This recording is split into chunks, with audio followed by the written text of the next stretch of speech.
As discussed last week, we're going to backtrack a little bit because last week we read Northern Kingdom Kings all the way up to Ahab.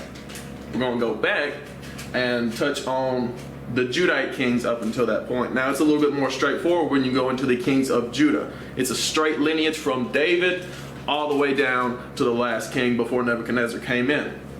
All right, but with Northern Kingdom, it sort of jumps all over the place, and that's why we went over that last week. So this week is going to be a bit more straightforward, and we're going to be reading out of the Chronicles, because the Chronicles that we have in the Bible is the Chronicles of the Kings of Judah. All right, that's the official title of the book, even though it's just called Chronicles. Let's just make sure everything is going well and we don't have any technical difficulties.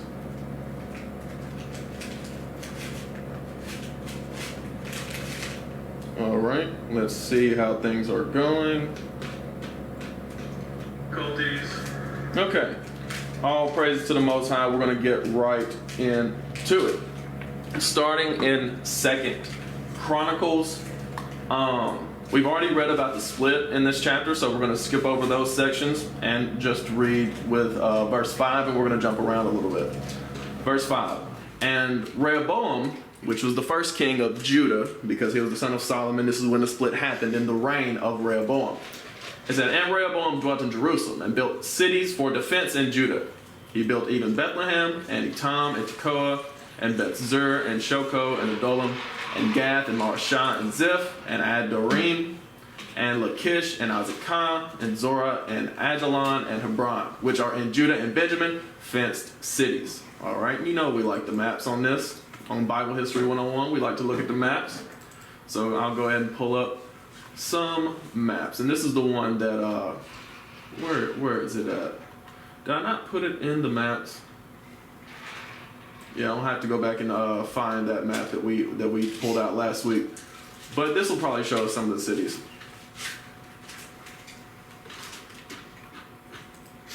It went into Zorah, Bethlehem, obviously is over here, and Ajalon. I know it mentioned Ajalon. It's right over here. What was Dan? Now all of this is Judah. And let me see if I can't find that map that we used last week. I don't know if it was if I put it there or not. I might have just put it in my downloads. Let's see. Not the screenshot. Not the Israel flag. Is that that's pretty good. And this does list the most cities, so. But it does not show the border, however, between the Northern Kingdom and the Southern Kingdom. That would be this other map. So let's take a look at that real quick. Yes. And it's not as high res as I would like, but here you see the border. The border between the cities, or the border between the two kingdoms, I should say. You have the Northern Kingdom up here and the Southern Kingdom of Judah, which we'll be going into down here. I don't even like the city placement that it has on here because a lot of that does not appear to be right. But just so you understand where the border is. All right. And at times, Judah would progress more, and at times, Israel would progress more. So the border was ever changing, but that's about where it was. It's about Bethel, about Gilgal. All right. And I might as well go ahead and pull up the other map too, just to have that on file. So where is Joppa? Does it have it on here? There's Joppa. So the border is about right there. No, I'm mistaken. It's a bit more south than that. But anyway, let's get back to it. The fenced cities that Rehoboam had built up. All right, and verse 11, and he fortified the strongholds and put captains in them, and store of victual, and of oil and wine, and in every several city he put shields and spears, and made them exceeding strong, having Judah and Benjamin on his side. And see, that's the point, is that it's Judah and Benjamin, and we already read about how Jeroboam kicked out all of the Levites upon the split, because the Levites would have convinced the people to go to Jerusalem for the feast and to serve the Lord. And Jeroboam did not want that. Specifically, he didn't want the people to return to Jerusalem because he believed that the people would return and he would no longer be king. All right? So he made idol gods. So we know that about Judah and Benjamin. And then the Levites came as well. So there you have Judah, Benjamin, and Levi. And it even says a remnant of the other tribes that came down that wanted to serve the Lord. They remained part of the southern kingdom as well. Let's jump down to verse 18, because we already read that part about the Levites. And Rehoboam took him Mahalath, the daughter of Jeremoth, the son of David, to wife, and Abihail, the daughter of Eliab, the son of Jesse. And you're going to, as we read on down, you're going to see how Rehoboam loved women like his father Solomon. He multiplied his wives, not to the extent that Solomon did, but he still multiplied his wives. Verse 19, which bare him children, Jeush, Shamariah, and Zaham. And after he took Maacah, the daughter of Absalom, which bare him Abijah, and Attai, and Ziza, and Shelomith. And Rehoboam loved Maacah, the daughter of Absalom, above all his wives and his concubines. For he took 18 wives and 80 concubines, that's 60 concubines, a total of 78 wives, and begat 28 sons and 80 daughters, so 60 daughters and 28 sons. And Rehoboam made Abijah, the son of Maacah, the chief, to be ruler among his brethren, for he thought to make him king. And he dealt wisely and dispersed all of his children throughout all the countries of Judah and Benjamin unto every fenced city. And he gave them victual in abundance, and he desired many wives. As we just read, he had 78 of them. So he definitely desired many wives.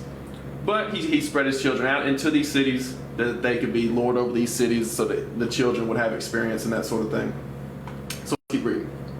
I can't remember whether or not we read about this, but this is still needs to be established. This is 2 Chronicles 12. I'm starting with verse 1. And it came to pass, when Rehoboam had established the kingdom and had strengthened himself, he forsook the law of the Lord, and all Israel with him. And it came to pass in the 5th year of King Rehoboam, Shishak, king of Egypt, came up against Jerusalem. Now, in the archaeological record and the historical record, Shishak is Shoshenq. Similar sounding name, but spelled a little different. Because they had transgressed against the Lord with 1,200 chariots and 80,000 horsemen. All right, so that's 60,000 horsemen. And the people were without number that came with him out of Egypt, the Lubims, the Sukims, and the Ethiopians. Right, so not only the ethnic Egyptians, but they gathered together some of the Cushites as well, and come against Jerusalem. And he took the fenced cities which pertained to Judah and came to Jerusalem. Then came Shemaiah the prophet to Rehoboam and to the princes of Judah that were gathered together to Jerusalem because of Shishak, and said unto them, Thus saith the Lord, Ye have forsaken me, and therefore have I also left you in the hand of Shishak. Whereupon the princes of Israel and the king humbled themselves, and they said, The Lord is righteous, saying, We deserve this, that the Lord has brought upon us. Verse 7. And when the Lord saw that they humbled themselves, the word of the Lord came to Shemaiah, saying, They have humbled themselves, therefore I will not destroy them, but I will grant them some deliverance. My wrath shall not be poured out upon Jerusalem by the hand of Shishak. And it wasn't. He didn't destroy Jerusalem. He was not the king to do that, and it wasn't even an Egyptian to do that, but we'll get there eventually. Nevertheless, they shall be his servants, that they may know my service, and the service of the kingdoms of the country. So notice how God deals with his people. He will put you under service under obedience to other people, so that you may learn how to serve him. All right. Verse 9. So Shishak, king of Egypt, came up against Jerusalem and took away the treasures of the house of the Lord and the treasures of the king's house. He took all. He carried away also the shields of gold which Solomon had made, instead of which King Rehoboam made shields of brass, and committed them to the hands of the chief of the guard that kept the entrance of the king's house. And when the king entered into the house of the Lord, the guard came and fetched them and brought them again into the guard chamber. All right, so all the shields of gold, and we read about in Solomon's days how gold and silver was basically counted as nothing in the days of Solomon. It was all throughout Israel. It was all throughout Jerusalem. Very wealthy. Well, Shishak came in and he stole all that gold. All right, so much so that Rehoboam had to, remake a lot of things in brass instead of gold.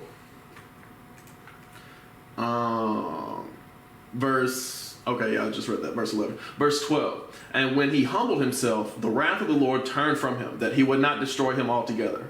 And also in Judah, things went well. Verse 13, so King Rehoboam strengthened himself in Jerusalem and reigned. For Rehoboam was 41 years old, he began to reign, and he reigned 17 years in Jerusalem, the city which the Lord had chosen out of all the tribes of Israel to put his name there.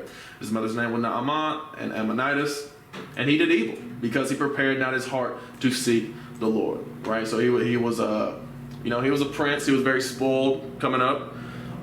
And in the latter days of Solomon, he was worshiping idols. That's what the rest of his family was doing as well. So when he became king, he didn't really know how to do so righteously, at least. Verse 15. Now the acts of Rehoboam, first and last, are they not written in the book of Shemaiah the prophet and of Iddo the seer concerning genealogies? And we don't have those books. And there were wars between Rehoboam and Jeroboam continually. And Rehoboam slept with his fathers and was buried in the city of David. And Abijah, his son, reigned in his stead. So that Abijah is the same as the Abijam that we read in 1 Kings. All right, let's keep going with his reign.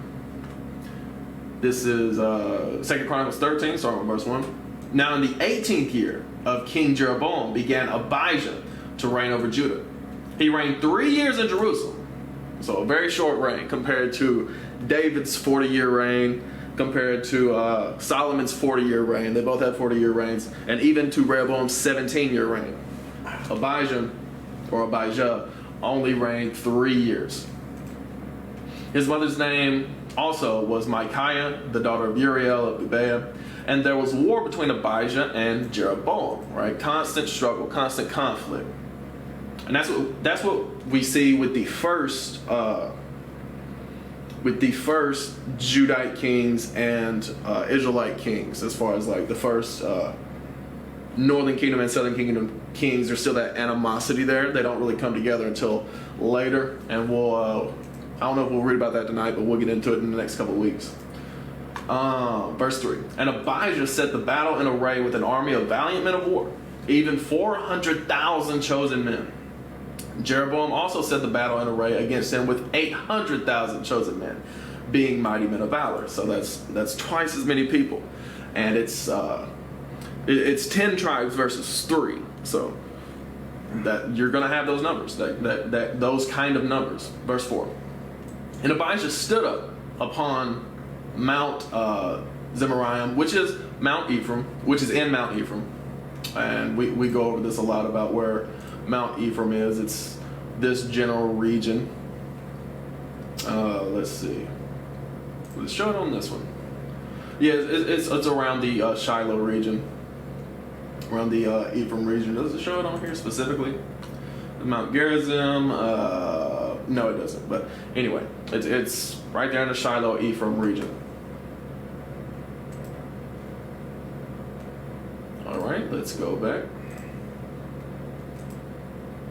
Which is in Mount Ephraim, and said, Hear me thou, Jeroboam, and all Israel. Ought ye not to know that the Lord God of Israel gave the kingdom over Israel to David forever, even to him and to his sons by a covenant of salt?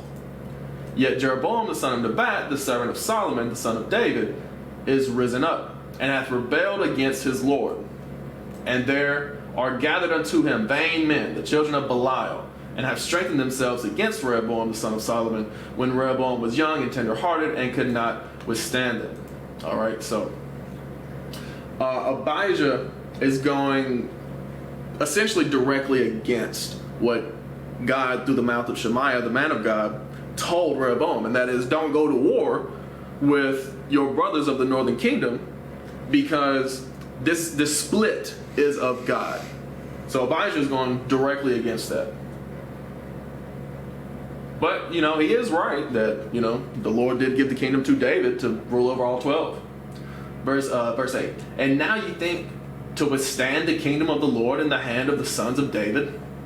And ye be a great multitude. And there are with you golden calves, which Jeroboam made you for gods. Have ye not cast out the priests of the Lord, the sons of Aaron, and the Levites, and have made you priests after the manner of the nations of other lands? So that whosoever cometh to consecrate himself with a young bullock and 7 rams, the same may be a priest of them that are no gods. See, that's what all the other nations would do. Just anybody can be a priest. You just got to go through the classes, the steps, or whatever. But the law says specifically that Levites, the sons of Aaron, were chosen to be priests when it comes to that covenant, the old covenant. Verse 10. But as for us, the Lord is our God, and we have not forsaken him. And the priests which minister unto the Lord are the sons of Aaron, and the Levites wait upon their business. And they burn unto the Lord every morning and every evening, burnt sacrifices and sweet incense. The shewbread also they set in order upon the pure table, and the candlestick of gold with the lamps thereof, to burn every evening. For we keep the charge of the Lord our God, but ye are forsaken him. And behold, God himself is with us for our captain, and his priests with sounding trumpets to cry alarm against you. O children of Israel, fight ye not against the Lord God of your fathers, for ye shall not prosper.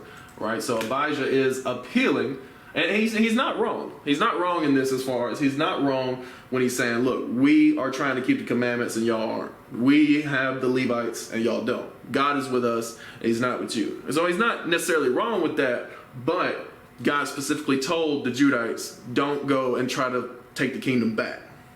But he don't want to listen to that. Verse 13. But Jeroboam caused an ambushment to come about behind them. So they were before Judah, and the ambushment was behind them. Right? So you got to think, 800,000 men. You could put half of them in the front and have this other half come from the back, and now you got them surrounded. And they wouldn't be able to tell the difference as far as they're just looking to the front, especially while Abijah's making his speech. Verse 14, and when Judah looked back, behold, the battle was before and behind, and they cried unto the Lord, and the priests sounded with the trumpets. Then the men of Judah gave a shout, and as the men of Judah shouted, it came to pass that God smote Jeroboam and all Israel before Abijah and Judah. And the children of Israel fled before Judah, and God delivered them into their hand. And Abijah and his people slew them with a great slaughter. So there fell down slain of Israel 500,000 chosen men. That's more than half.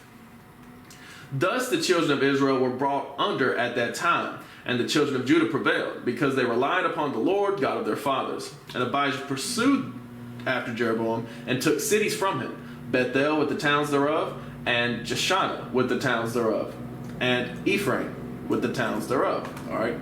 So let's look on this map, because we talk about Bethel a lot. Bethel was a border city, and especially at this time, a border city, because this is the time when borders mean the most. And see, there's so many different cities on here. I'd have to get into that another time, because I know where they're at on the other map. There's Bethel. I think Bethel's right there, Bethel Beth. Also got suffixes on them. Yeah. I might have to get into that map at another time. I like this map because it shows where the tribes are and all that kind of stuff. Yeah, Bethel is right here. And then what else did it say? It said Bethel and Jeshanah. I don't think Jeshanah or Ephraim are on this one. Just know they charged forward and took especially some border cities from the northern kingdom. Verse 20. Neither did Jeroboam recover strength again in the days of Abijah, and the Lord struck him, and he died. But Abijah waxed mighty, and married 14 wives, and begat 22 sons and 16 daughters. And the rest of the acts of Abijah, and his ways, and his sayings, are written in the story of the prophet Iddo. And you see that a lot, as far as you see Iddo mentioned a lot, but it's not a book that we have. So let's keep going. Verse 1. So Abijah slept with his fathers, and they buried him in the city of David. And Asa his son reigned in his stead. In his days the land was quiet 10 years. All right? Because Abijah had just defeated the northern kingdom in battle. So the northern kingdom was not trying to come against the southern kingdom at that point. For 10 years. Verse 2. And Asa did that which was good and right in the eyes of the Lord his God. For he took away the altars of the strange gods and the high places, and brake down the images, and cut down the groves. And commanded Judah to seek the Lord God of their fathers, and to do the law and the commandment. All right, so he enforced the laws of God. And that's what you, when you look at righteous kings of the Judites, right, the righteous kings of Judah, because there were no righteous kings of the northern kingdom of Israel. But when you look at the righteous kings of Judah, that's what makes them stand out, is did they enforce the laws of God in the land? All right. Verse 5. Also, he took away out of all the cities of Judah the high places and the images, and the kingdom was quiet before him. And he built fenced cities in Judah, for the land had rest. And he had no war in those years, because the Lord had given him rest. Therefore he said unto Judah, let us build these cities, and make about them walls and towers, gates and bars, while the land is yet before us, because we have sought the Lord our God. We have sought him, and he had given us rest on every side. So they built and prospered. And Asa had an army of men that bare targets and spears out of Judah, 300,000, and out of Benjamin that bare shields and drew bows, 200, and that's 80,000. All these were mighty men of valor. Right, so that's a total of 580,000 men of war. Verse 9. And there came out against them Zerah the Ethiopian with a host of 1,000,000, that's 1,000,000, and 300 chariots, and came unto Marashah. Let's see if we see Marashah on here. Marashah, I believe it is going to be in the south. Yeah, it's actually sort of central Judah. Let's see if we find that on this one that's got all of them. Surely, right? Yeah, Marashah down here. All right.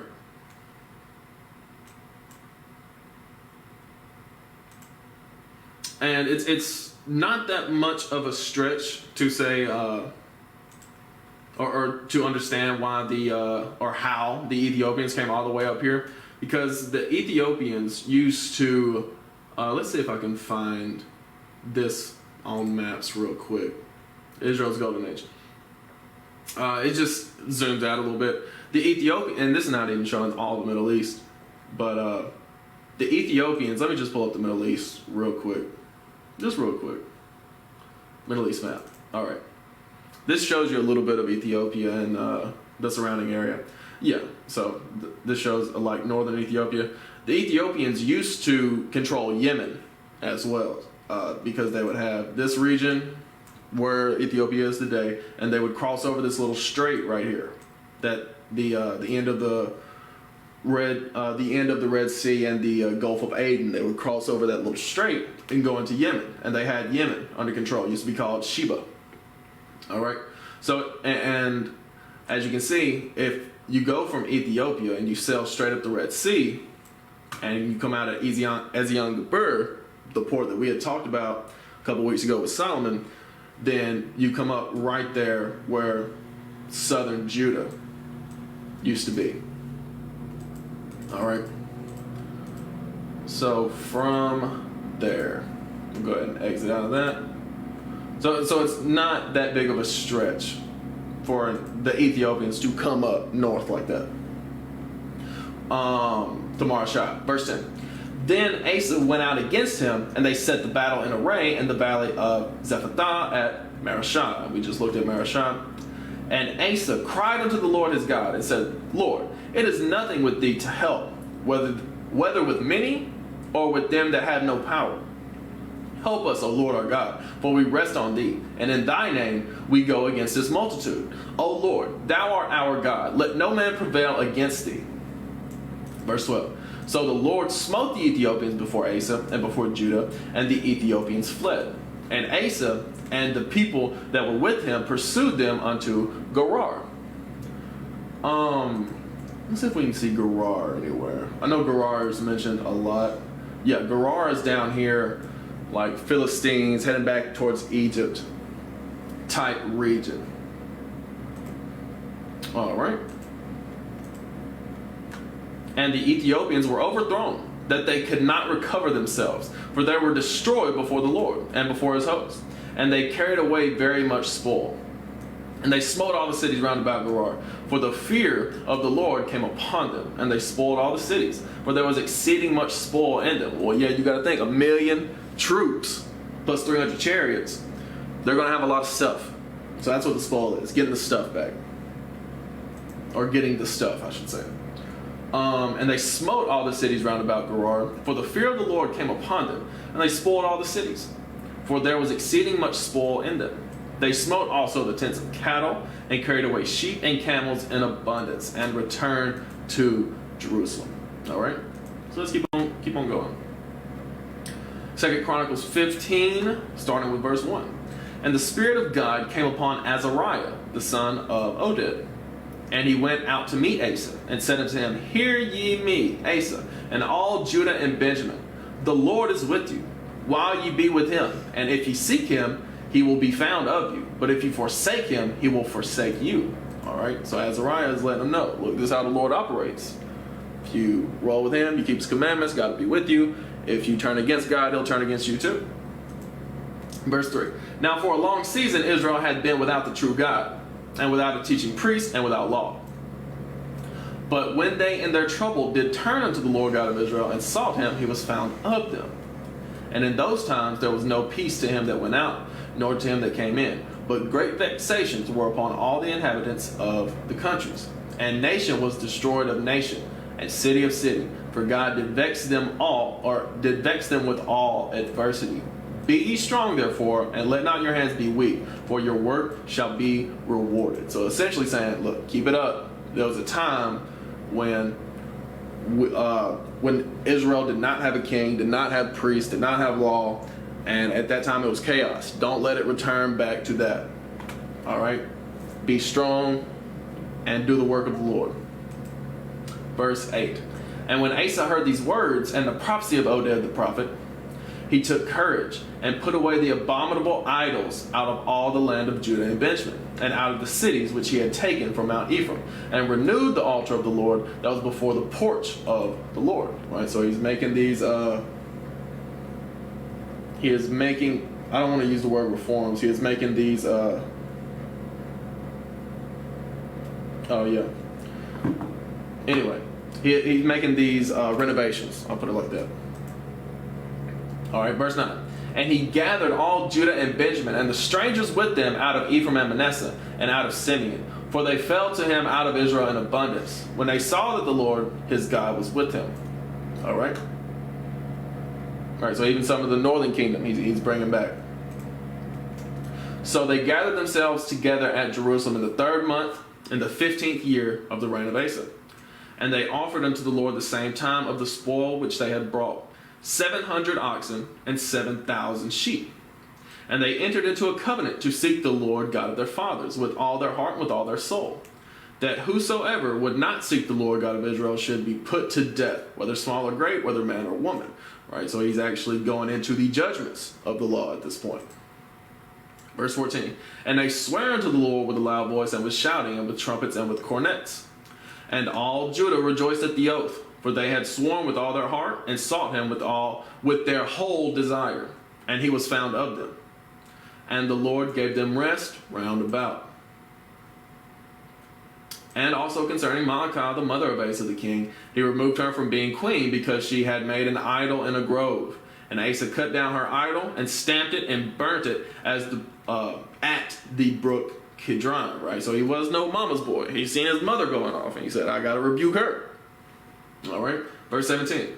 But the high places were not taken away out of Israel. Nevertheless, the heart of Asa was perfect all his days. Right, so he didn't get to all of the like idol altars and things like that. verse 18. And he brought into the house of God the things that his father had dedicated, and that he himself had dedicated, silver and gold and vessels. And as we saw with his grandfather, Rehoboam, those things needed to be replaced. So him and his father, which was Abijah, worked to replace those things that were stolen. Verse 19, and there was no more war until the 35th year of the reign of Asa, the 35th year. I believe that's when he starts warring with Baasha. Yes. Verse 1 of 2 Chronicles 16. In the 6th and 30th year of the reign of Asa, Baasha, king of Israel, came up against Judah and built Ramah, to the intent that he might let none go out or come in to Asa, king of Judah. Let's see if we can see Ramah on here. I think I have seen Ramah. Does this show Ramah? It does not. It doesn't show much. What about this one? Ramah. Yes. Ramah, as you see, is technically in the land of Benjamin, but there were fighting and strivings over the border the whole time, right? So in the days of Abijah, he come against Jeroboam and he took some of the northern kingdom cities. Well, Baasha came against Asa and he took some southern kingdom cities, all right? The warring and the strivings back and forth, all right? Ramah, verse 2. Then Asa brought out silver and gold out of the treasures of the house of the Lord and of the king's house, and sent to Ben-Hadad, king of Syria, that dwelt at Damascus, saying, there is a league between me and thee, as there was between my father and thy father. Behold, I have sent thee silver and gold. Go, break thy league with Baasha, king of Israel, that he may depart from me. It is a bit slimy, if you ask me, just because he took the treasures out of the house of God, and he's trying to, make an alliance with this king of Syria, who was already allied with the northern kingdom. But verse 4, and Ben-Hadad hearkened unto King Asa, and sent the captains of his armies against the cities of Israel, and they smote Ijon and Dan and Abel-Maim and all the store cities of Naphtali. All right. So I know this will show Ijon and Dan, but those are like northernmost cities, especially like Dan up here, Ijon. See, my eyes just kind of blur when I see all these different cities and things like that. But how far south is Ijon? And I don't even know if it's showing it on here. Surely, right? I know it's on this other one, though. Where is it at? Here we go. So, yeah, Ijon is the northernmost city, and then Dan. And he said cities of Naphtali. And Naphtali is one of the most northern tribes. All right, so let's go back. And it came to pass when Baasha heard it, that he left off building of Ramah and let his work cease.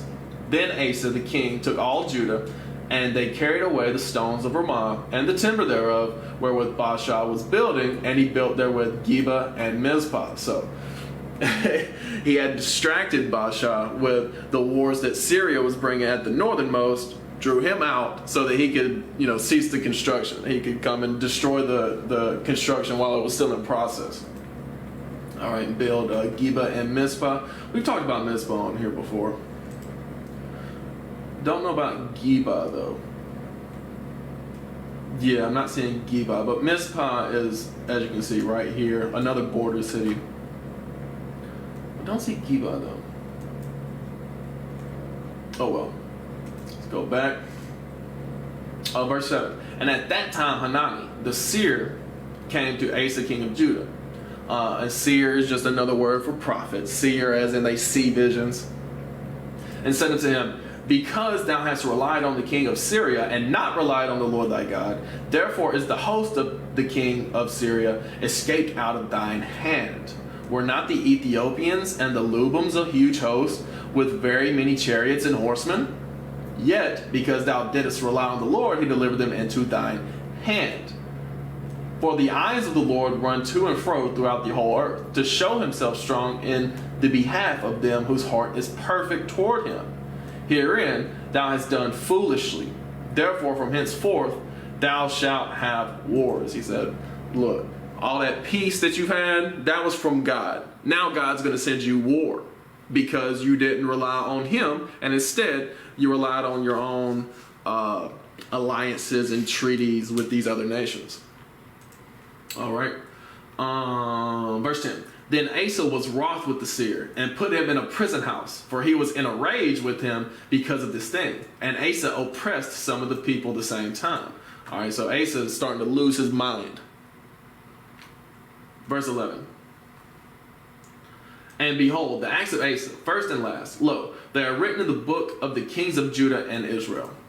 And that's the book of the Kings as we know it. All right, and I talked about this last week where 1 Samuel and 2 Samuel is 1 Kings and 2 Kings, and 1 Kings and 2 Kings in the Bible are 3rd and 4th Kings. All right, the books of the kings of Judah and Israel. Verse 12, and Asa in the 39th year of his reign was diseased in his feet. He got gout, until his disease was exceeding great. Yet in his disease he sought not to the Lord, but to the physicians. All right, so we see that where Asa had a problem where he didn't always trust God. He trusted in men. All right, there's nothing wrong with going to the doctor, but you should pray unto the Lord. And we talked about this on this past Sabbath class, I believe. It might have been a couple weeks ago. But regardless, pray to the Lord and go to the doctor. But don't just go to the doctor and expect that the doctor can heal you, because it's God who uses the doctor to heal people. All right? He sought not the Lord, but to the physicians. Verse 13, and Asa slept with his fathers and died in the 41st year of his reign, the 41st year of his reign. And they buried him in his own sepulchres, which he had made for himself, in the city of David, and laid him in the bed, which was filled with sweet odors and diverse kinds of spices prepared by the apothecary's art. And they made a very great burning for him. All right, so it was a huge ceremony.